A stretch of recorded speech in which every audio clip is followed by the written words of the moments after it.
AD 177లో France దేశంలో జరిగిన నిజమైన సంఘటన. ఫ్రాన్స్ దేశంలో లయాన్స్ అనే పట్టణాన్ని మార్కస్ అనే రోమన్ అధినేత పాలిస్తూ ఉన్నాడు.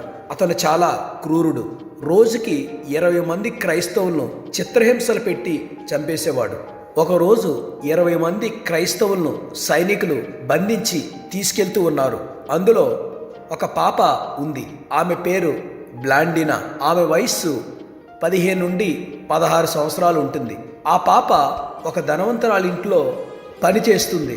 ఆ ధనవంతురాలు క్రైస్తవురాలు. సైనికులు ఆమెను తీసుకెళ్తూ ఉంటే ఆమె కొన్ని క్షణాల్లోనే చనిపోతుంది. ఎందుకంటే ఆమె చాలా బలహీనురాలు అనుకున్నారు అక్కడ ఉన్నవారందరూ కూడా. ఆమెను 17 రోజులు చిత్రహింస పెట్టారు. ఆమెతో 2 విషయాలు ఒప్పించాలని ఎంతో ప్రయత్నించారు. మొదటిది, యేసుక్రీస్తు ప్రభువారు దేవుడు కాదు అని చెప్పమన్నారు. ఆమె అలా చెప్పలేదు. రెండవది, తన యజమానురాలు మంచిది కాదు అని చెప్పమన్నారు. కానీ ఆమె అలా చెప్పలేదు.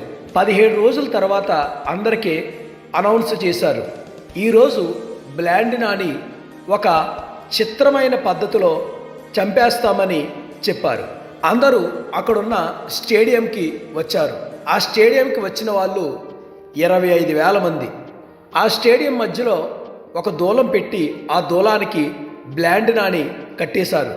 తర్వాత ఆకలిగా ఉన్న 20 సింహాలను విడిచిపెట్టారు. సింహాలు ఆమె దగ్గరికి వచ్చి ఆమె కాళ్ళ దగ్గర కూర్చుండిపోయాయి. ఆమెను ఏమీ కూడా చేయలేదు. సాయంత్రం వరకు సింహాలను ఉంచారు, కానీ సింహాలు ఆమెను ఏమీ చేయలేదు. సాయంత్రం 5 గంటలకు ఇనప కుర్చీని తీసుకుని వచ్చి దాని కింద కట్టెలు పెట్టి మంట వెలిగించారు. ఆ కుర్చీని ఎర్రగా అయిపోయే వరకు కాల్చారు. అప్పుడు దాని మీద బ్లాండినాని కూర్చోబెట్టారు. ఆమెకు కింద అంతా కాలిపోయి యేసయ్య అని అరుస్తూ ఉంది. అప్పుడు ఆమె మీదకి ఒక దున్నపోతును వదిలేశారు. ఆ దున్నపోతు వచ్చి బ్లాండినాని పైకి ఎగరవేసింది. బ్లాండినా పైకి ఎగిరి ఆ నిప్పుల్లో పడి యేసయ్య అని అరిచి చనిపోయింది.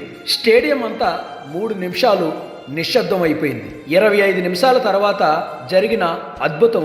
ఒకరి తర్వాత ఒకరు నిలబడ్డారు. చేతులు పైకెత్తి బ్లాండినా దేవుడే, యేసుక్రీస్తు ప్రభువారే నిజమైన దేవుడని ఒప్పుకుని ఆ క్షణాన యేసుక్రీస్తు ప్రభువుని సొంత రక్షకునిగా అంగీకరించారు. ఆ చిన్న బాలిక చిన్న వయసులోనే హతసాక్షి అయిపోయింది. ఆమె మరణం వృధాగా పోలేదు. ఆమె మరణం 25,000 మందికి రక్షణ ఇచ్చింది.